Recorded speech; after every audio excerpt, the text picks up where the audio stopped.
Hi, this is Madison Wetherill from Grace and Vine Studios, and you're listening to the Eat Blog Talk podcast. Hey, awesome food bloggers. Before we dig into this episode, I have a really quick favor to ask you. Go to your favorite podcast player, go to Eat Blog Talk, scroll down to the bottom where you see the ratings and review section. Leave Eat Blog Talk a 5-star rating if you love this podcast, and leave a great review. This will only benefit this podcast. It adds value. And I so very much appreciate your efforts with this. Thank you so much for doing this. Okay, now on to the episode. Hello, food bloggers. Welcome to Eat Blog Talk, the podcast for food bloggers looking for the value and confidence that will move the needle forward in their businesses. This episode is sponsored by RankIQ. I am your host, Megan Porta, and you are listening to episode number 342. I have Madison Wetherill today with me. I'm so excited to talk to her for her third Eat Blog Talk interview. Today, she's going to impart all her knowledge about streamlining your blog using Gutenberg. Madison is a food blogger turned web designer running Grace and Vine Studios. She works with her clients to connect with their audience through strategic web design and brand strategy. She is the host of the Vine Podcast, a podcast about strategy and design for food bloggers. Madison, her husband, 2 little boys, live in Phoenix, Arizona, and you guys have one on the way. Yes, we do. Well, by the time this episode comes out, baby will be here, but when we're recording this, it is on the way still. Yes, right. Well, it's so great to have you here again, Madison. Thank you so much for taking the time for it today. Yeah, thank you so much for having me. And it's so funny to see the different topics we've covered over the last couple episodes. They're all so different, but also relevant. So I'm so excited to be here talking about Gutenberg today. All valuable, but across the board. And you have such extensive knowledge all across the board. So we're excited to learn from you today. First, do you have a third fun fact to share with us? Yes. So I think on my very first time I was on the Eat Blog Talk show, I talked about how my family has a home that has been in my family for the last 5 generations, including my children. And so that house has been in our family since 1959. And my husband and I are currently working on getting it turned into an Airbnb.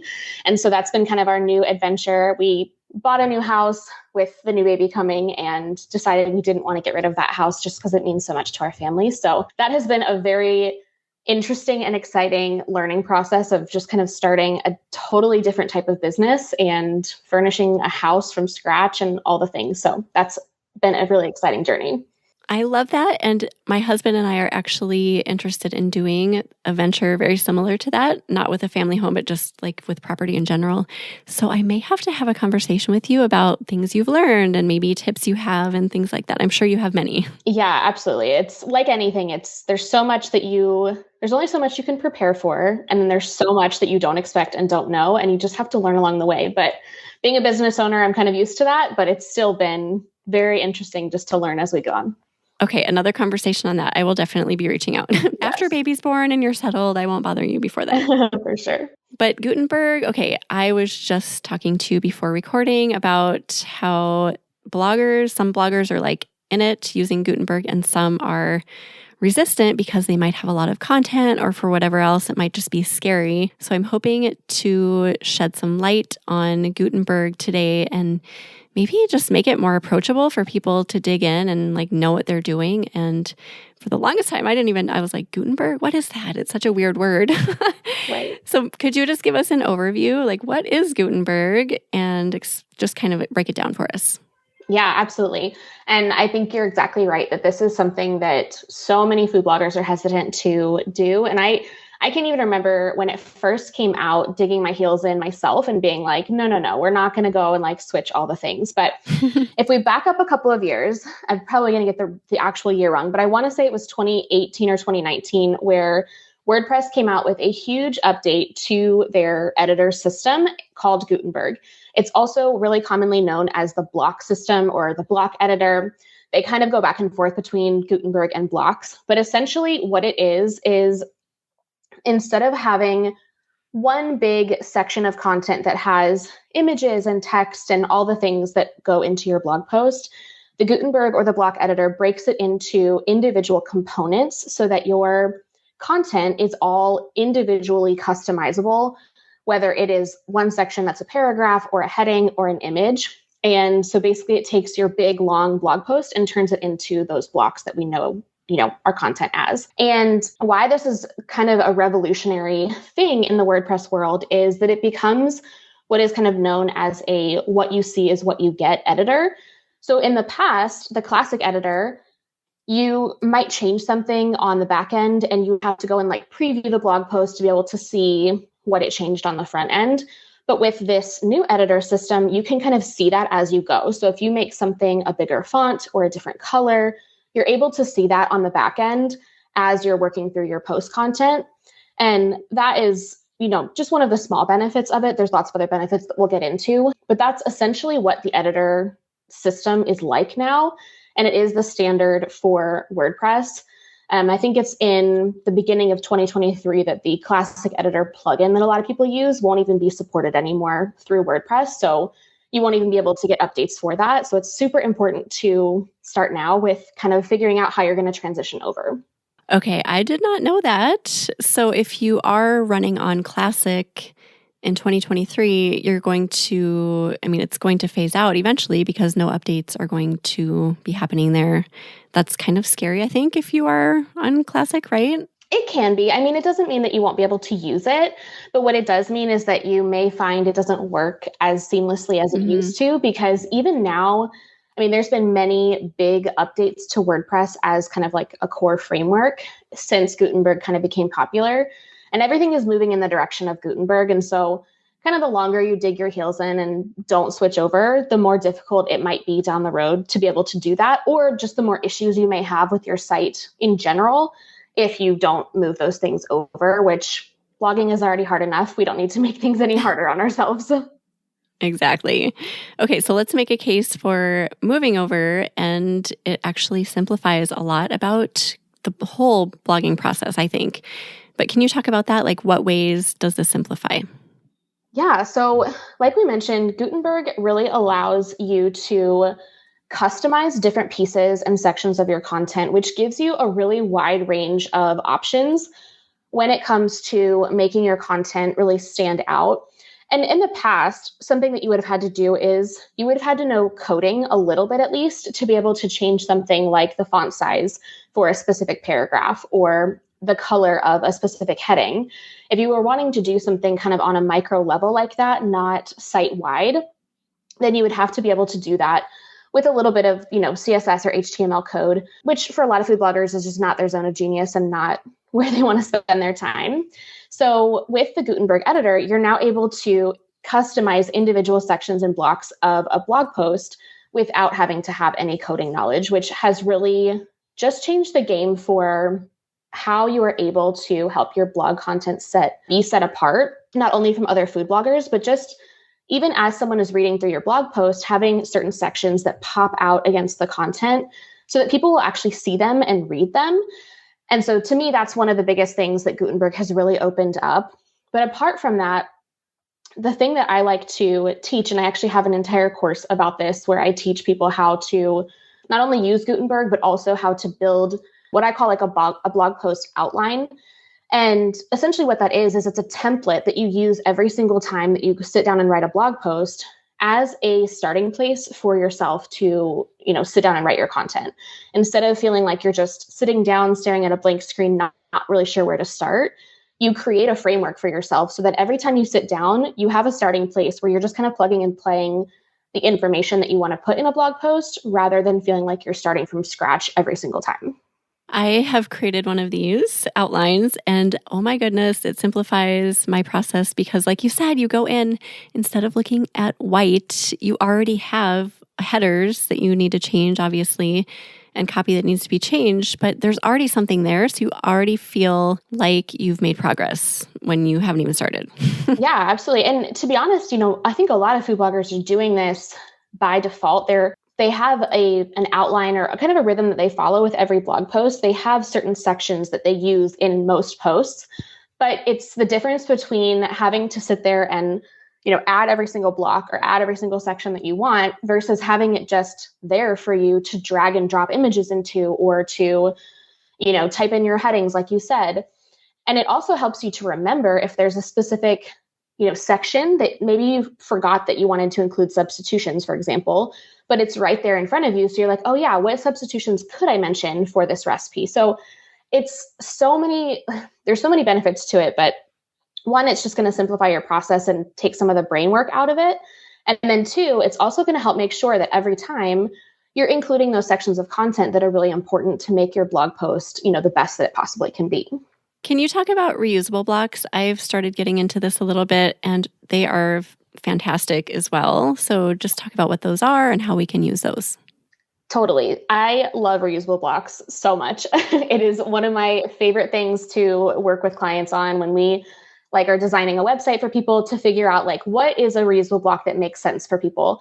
Essentially, a reusable block is something that you use as a template, again, for a piece of content that you use regularly. So I gave the substitutions example before, and that's a really good example of something where you might often share substitutions for your recipes, and you can use a reusable block either as a template for a starting place, or if it's something where, let's say you have, I'm trying to think of a recipe example. What about a call to action or something like that? Yes, totally. So let me actually use the idea of an affiliate disclosure, because this is the most simple way to kind of think of what a reusable block is, because there's two ways that you can use reusable blocks. So a reusable block, kind of in the way that it was originally designed to be used, works really well for something like an affiliate disclosure.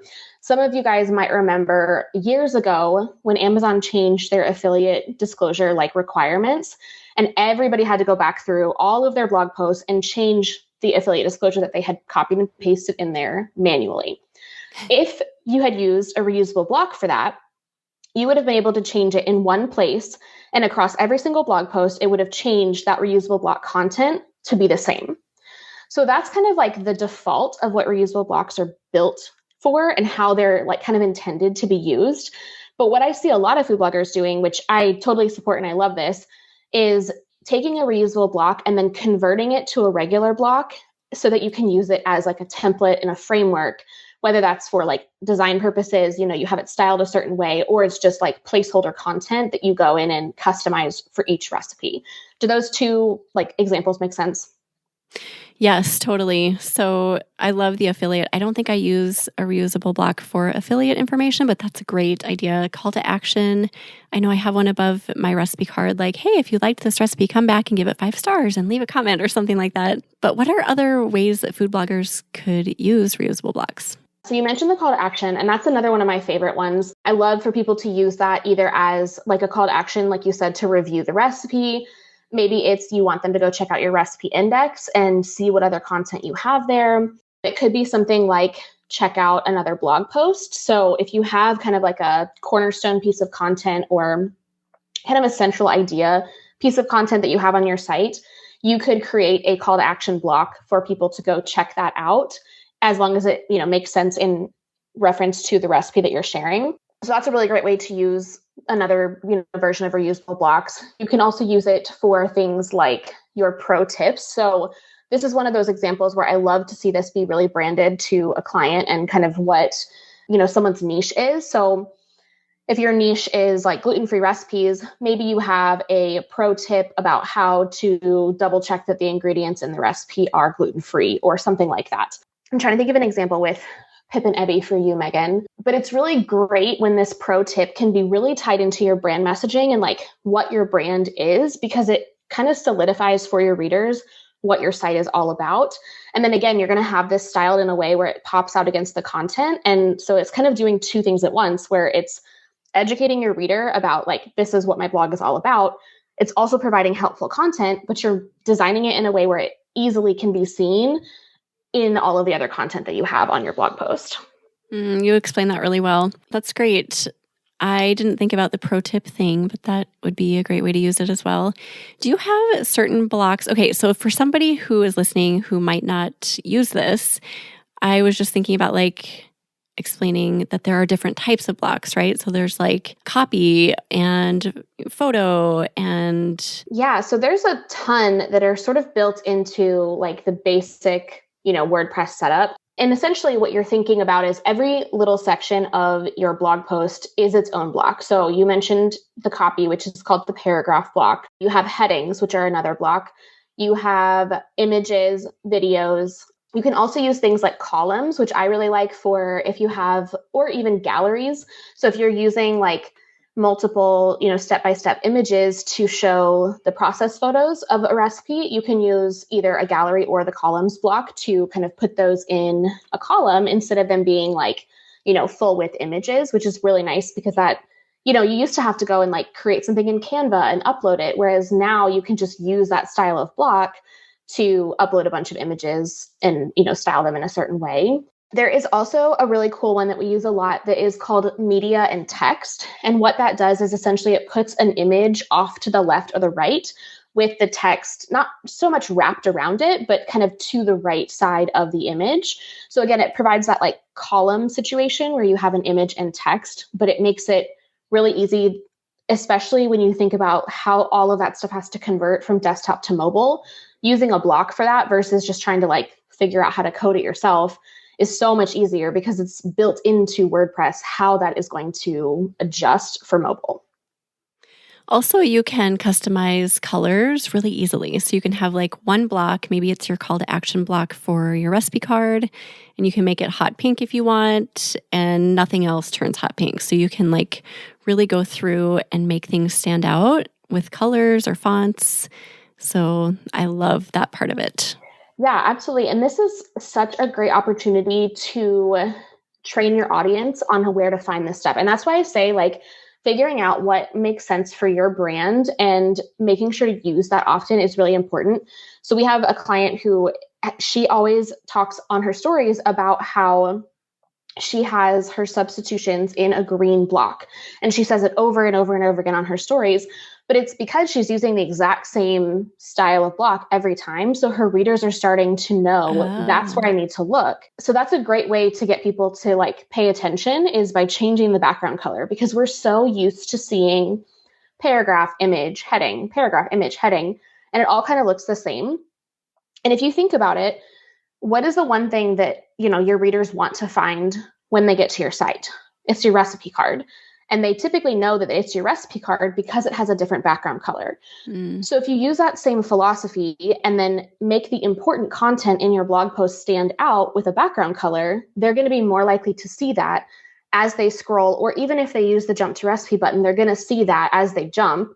And then they're going to be able to be like, oh, I wonder what that was. That looks important. It's just this like psychology behind people paying attention, essentially. And when you use those background colors, it's really going to help that content to stand out and help someone to slow their scroll and actually read what it says. So you're going to really be able to make sure they see the valuable content that you're sharing. Food bloggers, hey, let's chat about RankIQ for just a minute, a powerful keyword research tool made just for bloggers. I have seen such wild success with the keywords I have run through the RankIQ optimizer for my food blog, Pip and Ebby, and I want you to see that success as well. And you can. Starting a little over a year ago, I saw potential with this amazing little keyword research tool known as RankIQ, and I began planting seeds. I knew that over time it would germinate and grow into a thriving crop of organic traffic, but I did not know how quickly some of those flowers would blossom. I will talk through one of my quick growing examples just to give you an idea about how fast a post can gain traffic with the help of RankIQ. I created a post titled How to Make Jarred Alfredo Sauce Better and published it on 12/31/21. By January 23rd, it was getting 100 page views a day and was in the number 2 spot on Google. This post continues to gain traction and has received over 60K page views so far in 2022. And this is just a single example, you guys. Think of how bountiful your traffic crop could be if you started planting those RankIQ seeds today. Go to rankiq.com to sign up and check it out for yourself. Now back to the episode. It's like you're training them, right? Like by color and the way things look visually. If you're consistent with it, you can train them to go look for that color or look for, that specific block. Absolutely. And that's why the repetition is really important with that. And that's, again, where that reusable block comes into play, because if you are every single time being like, what color do I want to use? Today, I'm going to use red. Today, I'm going to use yellow. Like, first of all, it's not going to look very good. And second of all, it's not going to train your people. So you want to make sure you're staying consistent And if you can just pick like one color either per block, if you feel really comfortable with colors and, feel like you can make something look really good, you can use a different color for different styles of blocks. But if not, just make it so that every time you use put a background color behind a block, you're using gray or something that's really, easy to see and easy to make sure that it looks good. But that way people are going to start to pay attention and start to see that that is an important color that they should pay attention to. Do you have certain blocks that you love since you're such a Gutenberg expert? Do you have blocks that you just are like, okay, food bloggers, you need to be using these? Yeah, I mean, the one that stands out the most to me is that gallery block, just because it's so easy to create kind of that collage effect, but without having to like open up Canva and create something new. And then the other one, honestly, is just using a paragraph block, but sticking a background color behind it. So that's, again, one of those one that's built into WordPress, which is awesome. I know a lot of people like to use the Yoast FAQ block. So that's another great one that you can use as well. And that has some, really awesome SEO schema built into it. And then, apart from that, I think it's really just about getting specific about what makes sense for your reader and thinking about the content that you can share, whether it's over and over again, or it's just like every blog post, I'm going to share this helpful tip and it's going to change, whichever blog post I'm talking about. I think just being consistent with it is really important. And luckily, those are like super basic blocks that don't even require extra stuff. But those are kind of the ones that I see most food bloggers using and using well. And then if you feel super comfortable with those, then there's like definitely other ones that you can try out and experiment with. Like next level blocks. Do you have next level block recommendations? Yeah. So there's two plugins that are kind of an advanced Gutenberg block. So if you find yourself using things or trying to use things like columns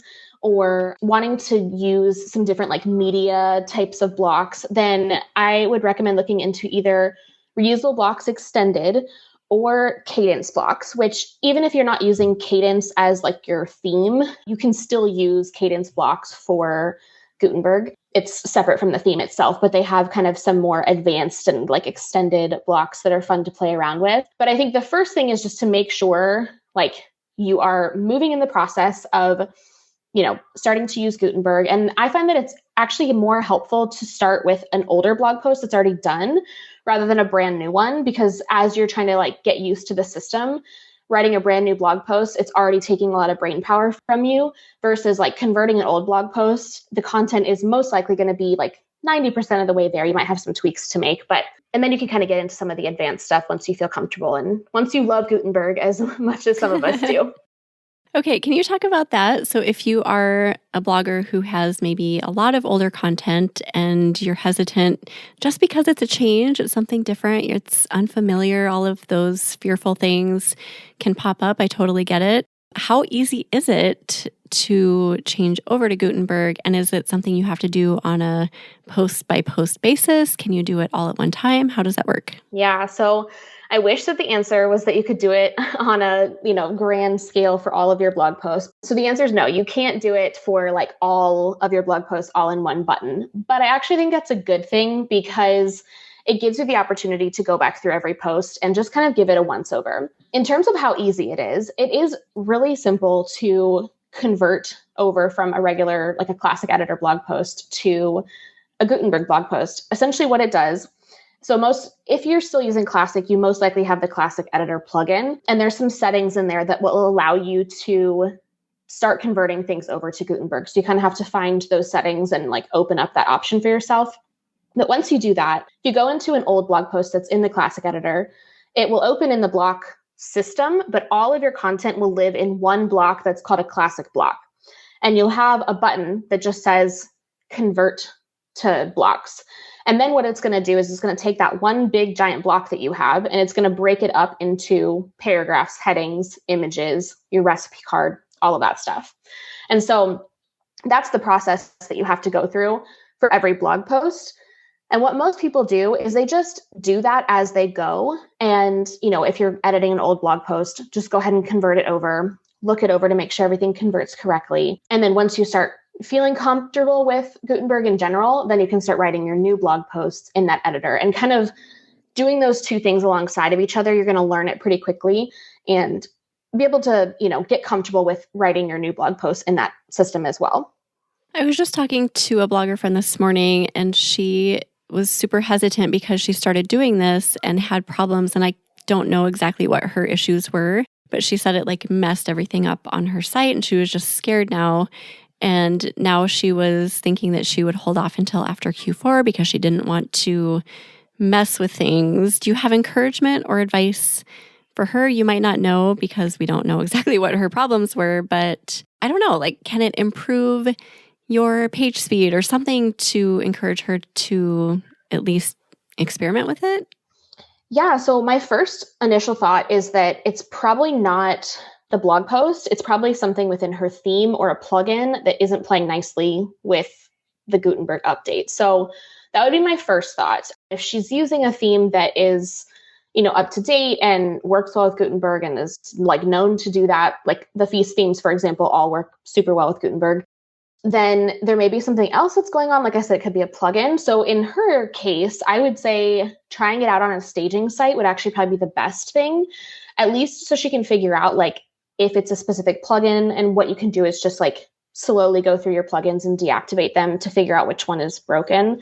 It also just depends on kind of like what the error is that she's getting or like what's happening, because that may give her kind of a clue. But if you can kind of isolate it down to just the content itself, then most likely it was something else that was causing the issue. The only thing I've seen in the past cause issues for people, every once in a while, they're like ConvertKit or Flowdesk, whatever email marketing platform they're using. Like if they have coding from a form in a blog post, or if they have like a Mediavine or AdThrive video in a blog post, every once in a while, those don't convert over quite right. And so sometimes you just have to kind of like reinsert it. So what I usually say is to actually have your blog post open, like the live blog post on one screen, and then on another window or screen, having like the editor open so that you can see like, oh, this section is supposed to have this here. That's what, broke it, or that's what isn't working. And you can troubleshoot it that way. So those are kind of some tips if people are having trouble with it. But I think in general, like we said, it isn't even going to be something that's super supported. And that's probably why she's having issues at this point now, is that something isn't, playing nicely with that because it's just not really supported anymore. So it's a matter of just investigating a little bit and figuring out what exactly is not being supported. Exactly. Okay, so outside of usability and just simplifying the blogging process, are there benefits to using Gutenberg? Yeah, great question. So on the surface, there really aren't any like SEO or speed like types of benefits at this current moment. But again, the further we get away from like the classic editor being supported or being like used a lot, the more likely it is that there's going to be benefits to using Gutenberg because everything is going to be built with that in mind. I will say that like the more comfortable you are with blocks, and if you're able to really adopt that, then you're able to move away from using things like widgets and, themes that don't support like the block editor in general. You're able to move away from those, which I think are going to show a lot of benefits to you from a site speed, from an SEO perspective down the road. But as of right now, there's not like something that is going to be holding you back if you're using the classic editor. I just know it's one of those things that's going to continue to be more and more outdated. So there will continue to be more and more issues going forward. We're kind of in that sweet spot right now where it's not like a fire that you have to put out, but it's also like, if you haven't started thinking about switching to Gutenberg, you probably need to start thinking about switching to Gutenberg sooner rather than later. Yeah, that was a good answer. And then I was going to ask you, do you have any like frequently asked questions that people ask you often about Gutenberg? The two biggest questions that I get asked are, can I switch everything over like with one click? And the answer, like we already talked about, is no, but take advantage of that and make it just part of your process of going through your old post and editing it. And then the second question I get a lot is how to use reusable blocks. And so like we talked about, there's kind of those two different ways that you can use them. One is as a true reusable block, which means that the content is the exact same in every blog post that uses that reusable block, or using a reusable block as a template and a framework, and then converting that to a regular block so that the content can be individualized, between blog posts. Those are kind of the two biggest questions that I get. And then apart from that, it's really just about digging in and like spending the extra few minutes, maybe even an extra hour to make your blog post come to life using that system so that you can start, getting faster with it and getting more used to it. Because like a lot of things in the blogging world, like tech is always changing, but it's usually changing for the better. And so the faster that you can kind of feel comfortable with it, the more you're going to see the benefits from using it. Is there ever a situation where you would recommend somebody does not use Gutenberg? Ooh, that's a good question. I would say the only time would be if you have a theme that specifically is like, we do not play nicely with Gutenberg, which again, most of the themes that food bloggers are using definitely are going to play nicely with Gutenberg.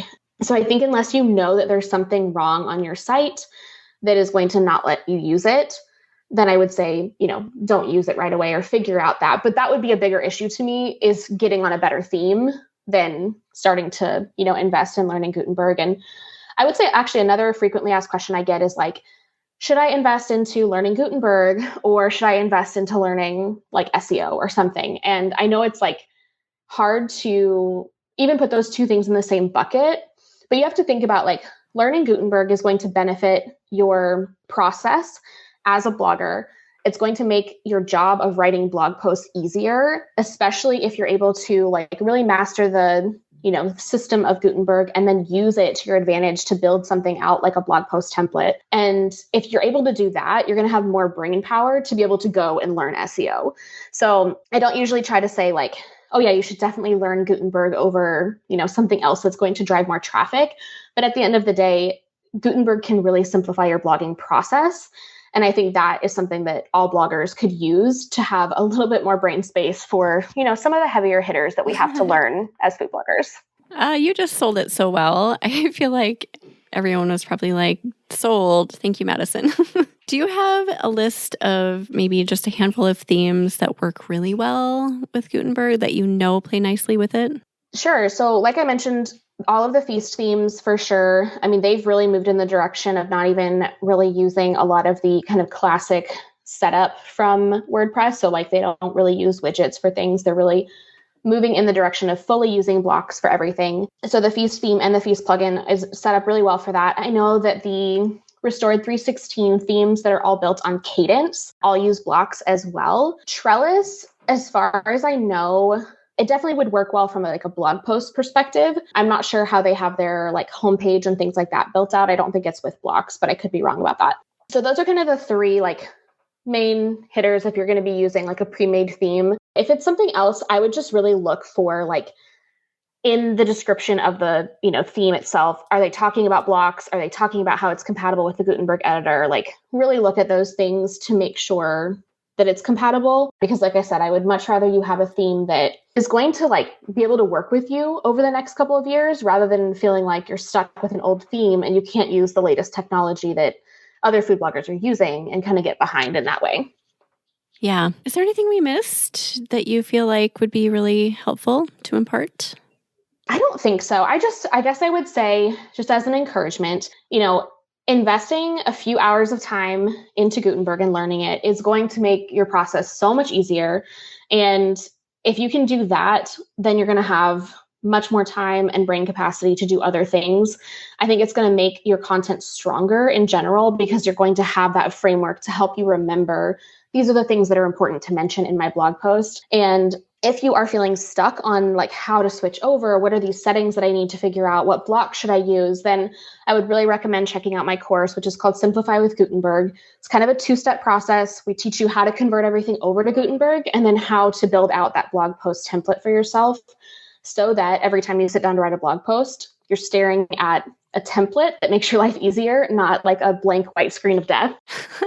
So I would definitely recommend checking that out, or just, exploring it on your own and seeing if it's something that you can figure out, because a lot of food bloggers have been able to figure it out on their own. But I created this course for people who feel really stuck and who just want someone to kind of walk them through step by step. So I am so glad you mentioned your course, because I have not taken it, but I've heard so many people, Madison, say how much they've loved it and how helpful it is. So yes, I'm glad you mentioned that. All right. Well, thank you. This was amazing. I think everything from A to Z we've covered with Gutenberg, and you've made an amazing case for why people should switch over if they haven't already. So thank you for being here. I appreciate it. Yes, absolutely. I hope that it's helpful for people. And if you have any further questions on Gutenberg, please reach out. I am a Gutenberg nerd, it's one of those things I just love using and love learning more about. So I'm happy to help anyone who's feeling stuck. Awesome. Well, to wrap up, I know you've done this a handful of times, but do you have an additional quote or words of inspiration to leave us with? Yes. So I've actually been reading this book called Content Inc. Have you ever read it? No. I know you're a big reader. Joe Paluzzi.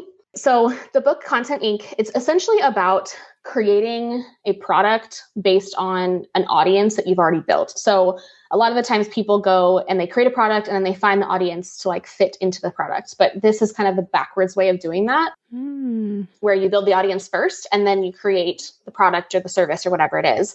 And there was just a quote that I really loved. He was talking about just creating content in general. And he said, readers are open to receiving and engaging in content that will help them live better lives, get better jobs, or solve a particular problem. You have as much opportunity to deliver amazingly helpful content as anyone else. And I just loved that quote, especially for food bloggers, because I think so often we just feel like, oh, we're just, putting out recipes and no one needs them or cares. But when you think about it in this way and you really start to think about like, how can I help my readers solve a problem? It just opens the door. And I just hope that encourages people to really be excited about the way that they're helping their readers to improve their lives. I have not read that, but I'm putting it on my list. So thank you, Madison. I always love new book recommendations. It sounds amazing. And we will put together a show notes for you. If anyone wants to go peek at those, you can go to eatblogtalk.com/Grace and Vine2. And we'll also put the link to Madison's course in there. Why don't you tell everyone, Madison, where they can find you? We've mentioned it a few times, but online, social media, etc. Yes, absolutely. So like I said, our business is Grace and Vine Studios, and we would love to chat with you if you are looking to have a custom website or brand built for you. If you're interested in the course, you can go to graceandvinestudios.com/simplify, or like Megan said, it'll be in the show notes. If you liked this conversation and you want to hear more, tips about food blogging and all of that type of stuff, then I would love for you to check out our podcast, The Vine Podcast. And the most social place to find me is Instagram, and I'm over there at Grace and Vine. Awesome. Well, thank you again, Madison, for taking the time out today. And thank you for listening today, food bloggers. I will see you in the next episode. Thank you so much for listening to this episode of Eat Blog Talk. If you enjoyed this episode, I'd be so grateful if you posted it to your social media feed and stories. I will see you next time.